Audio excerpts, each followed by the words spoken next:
What is happening? Welcome to the Plus Pitch Podcast, more pitching podcast from pitcherlist.com. My name is Nick Pollack. Today is June 24th. And yes, we are going to talk about baseball. We got to talk about Trevor Rogers.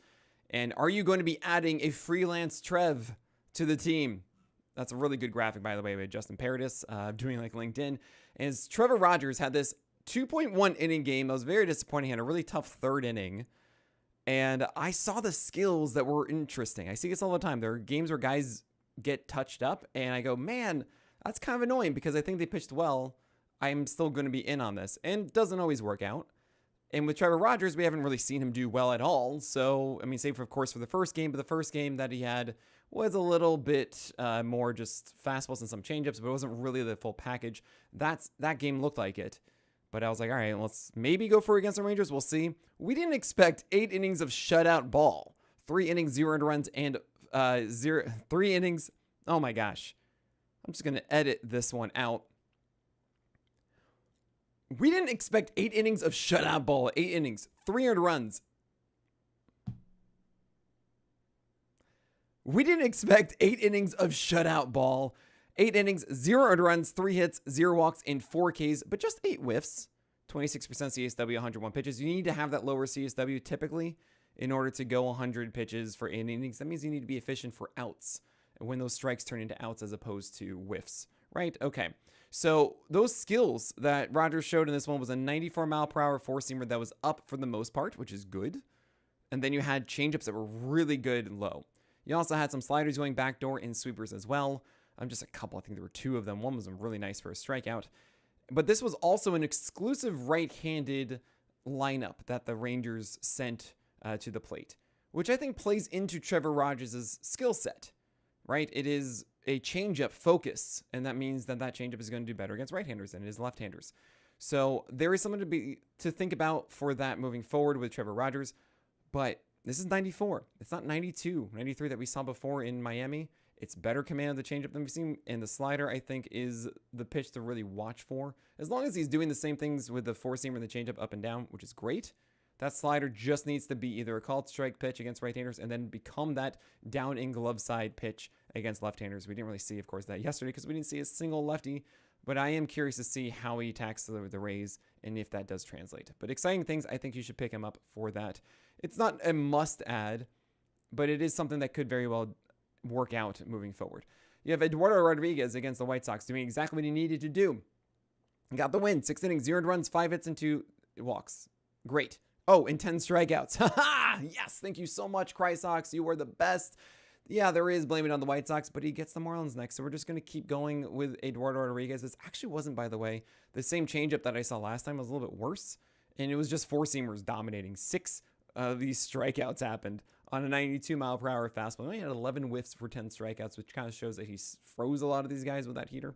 Oh, man. Brashton Ashcraft opened for the Pirates in this bullpen game. It was 3 innings of 0 runs, 1 hit, 0 walks, and 2 Ks.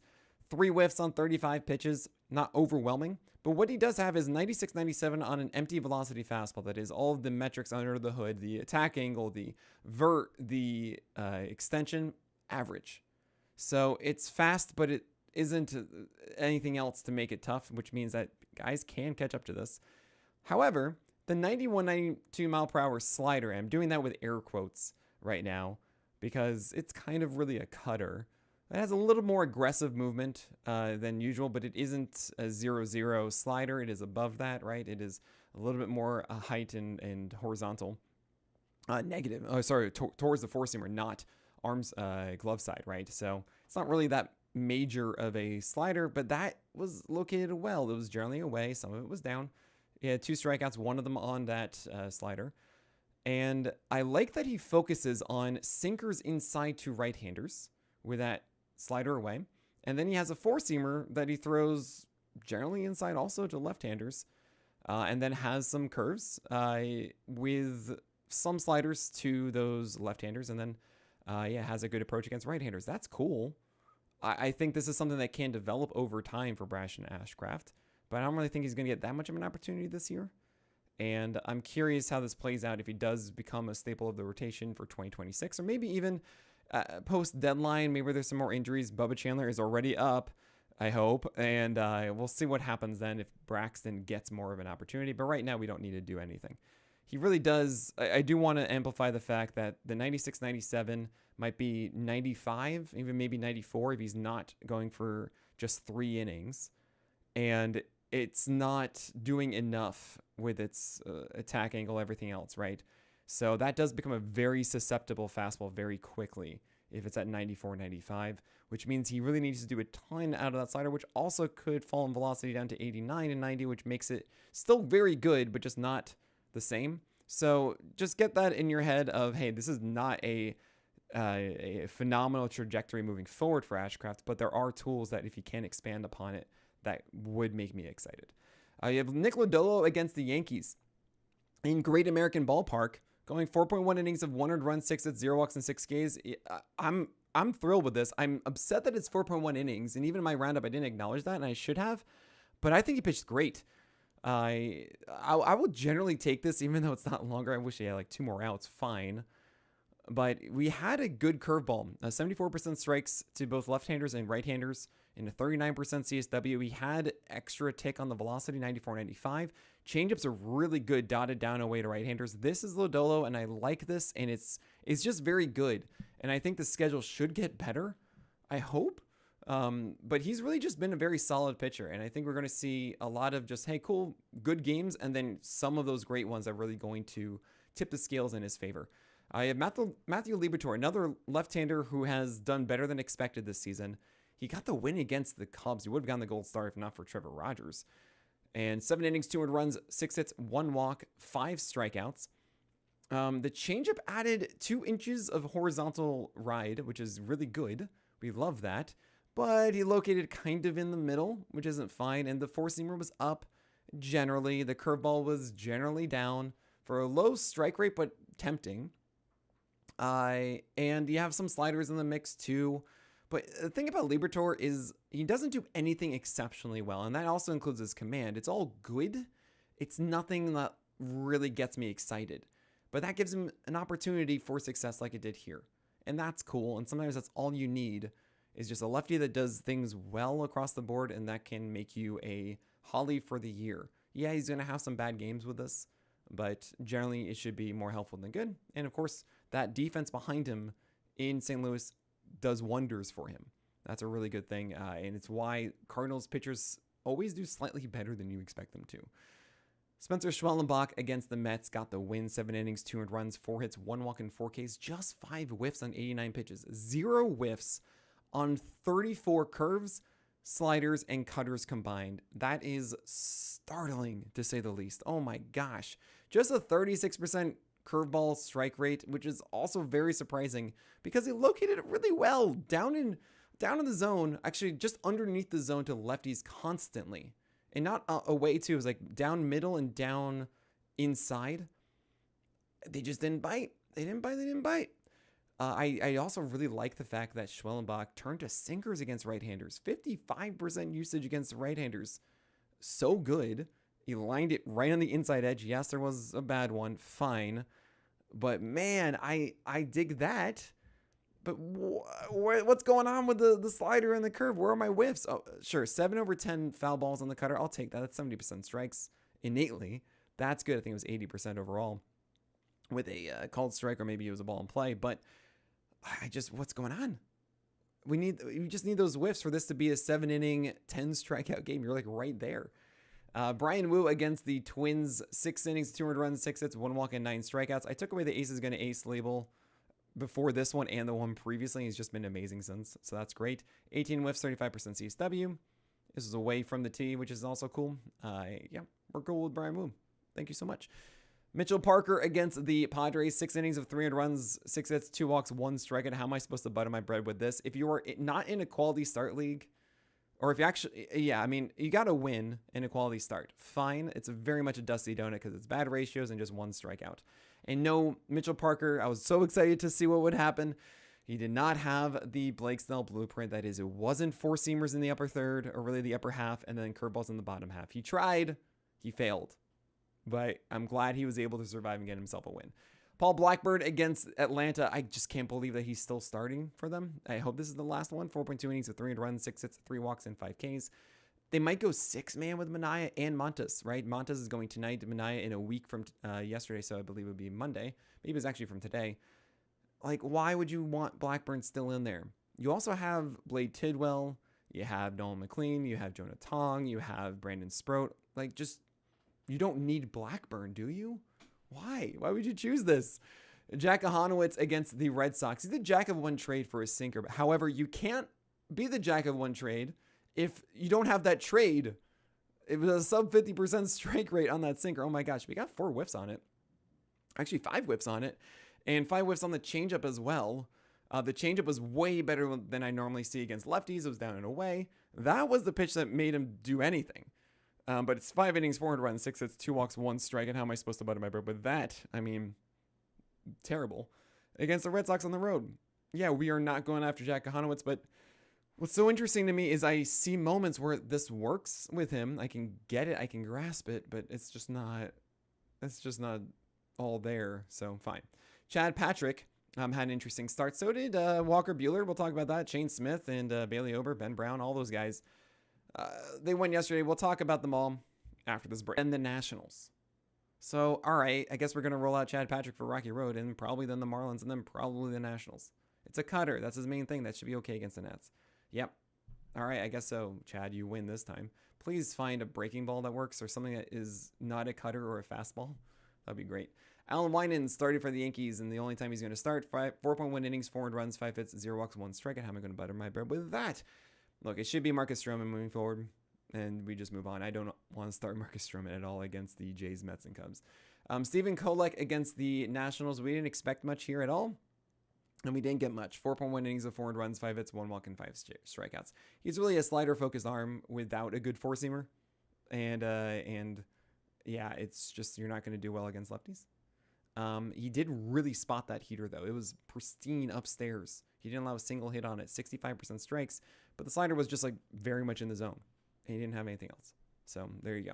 Patrick Corbin against the Orioles. You know, it's funny. I said he didn't allow a single game of more than 300 runs all year. And what does Corbin do? 2 straight games of 4 runs or 5 runs, right? 5 innings, 5 runs, 9 hits, 0 walks, 6 Ks. He did go Blake Snell blueprint with sinkers and sliders, but it's a sinker that should not be thrown upstairs at all. It has drop. It's 10 inches of vert, right? That is not good. It is a sub-zero height adjusted VA. Yes, it's that cold. And what are you doing? This is helping batters. You throw this upstairs, that helps them. It's easy to hit. Oh no, you throw that down. It's supposed to be down.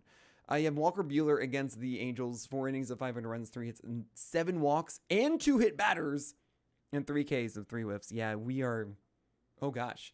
Look, you got to break him down before you can build him back up, right? That's all I got. Hopefully Walker Buehler figures this out in time. Shane Smith against the Diamondbacks, 2 innings, 500 runs, 4 hits, 2 walks, and 2 strikeouts. Is this the regression of Shane Smith? And now that the Diamondbacks also have Corbin Carroll on the IL, there's some problems with Josh Naylor. There's Moreno, who's hurt. Maybe Suarez got hit by pitch and might be out. Like, actually, the Diamondbacks moving forward might not be so scary. Ketel Marte, at least, is, of course, still there. But in this one, Shane Smith had just command across the board. And at the very least, I'm excited that his development of his stamina is good. That is, he's essentially 96 throughout starts, not dipping to 93 or so, and not averaging 94. He's averaging just under 96. Great. Love that. But you have to now develop the command of everything, and he's not there, especially with the breakers. That said, he now gets not the Dodgers. He was going to initially. It looks like he's not getting them now. He's going to get the Giants on Sunday, and then it's at Colorado, and then Cleveland, and then Pittsburgh. So I guess we're going to hold on and hope that he corrects this. I mean, yes, he got a little bit fortunate before, but it was still working. So I guess we're going to keep holding on to Shane Smith for now. But honestly, if he's like the last one, you're wondering if you should drop him or not, I think you can. Bailey Ober, you can certainly drop too. 7 innings of 7 runs, 7 hits, and 7 strikeouts. I wish it were 7 walks, just for whatever. But 0 walks, all right? Is not lucky number 7s, I guess. And 3 home runs are really the problem. One of them was an 0-2 changeup to Julio Rodriguez that was out of the zone and down middle in. And I see that, and all I think to myself is, oh, cool. These guys are not afraid of anything that he's throwing. That used to be a hero changeup set up by a better four-seamer upstairs, and his slider and cutter are not doing what they did last year in 2024 either. So he's able to not be afraid of the fastball and be like, cool, I'm going to aim for like something slower. Julio Rodriguez, if it's down, that means it's going to be the changeup, and he followed it through and hit it out. Really annoying, right? So Bailey Ober pitching through injuries. Well, he's already mentioned that his hip is bothering him, his knee is bothering him. It's not worth it. It is a really strange line. I don't think I've ever seen that before. 7 innings of 7 runs, 7 hits, 0 walks, and 7 Ks. I think that's the most unique pitching line I've ever seen. And there's a scoreagami, but I feel like a pitching line agami is also something that I'm very curious about because that's so unique. Ben Brown against the Cardinals. 5 innings, 8 earned runs, 9 hits, 2 walks, and 3 Ks. He breaks the Huascar rule. Huascar-Ynoa rule. Did you not know that one? It's where you can't survive with just one elite breaking ball and a bad fastball. And you're essentially 1-2. That doesn't work. That's what Huascar-Ynoa did. I got really obsessed with his slider, but his fastball wasn't good. Even though it was hard, it was at 96, 97. It just was a horrific height adjusted VAA and vert and the whole thing. It was just bad. So it was empty velocity. Ben Brown is empty velocity too. And also this was a game where his curveball was not the destroyer of worlds. That was bad. Four-seamer location was bad.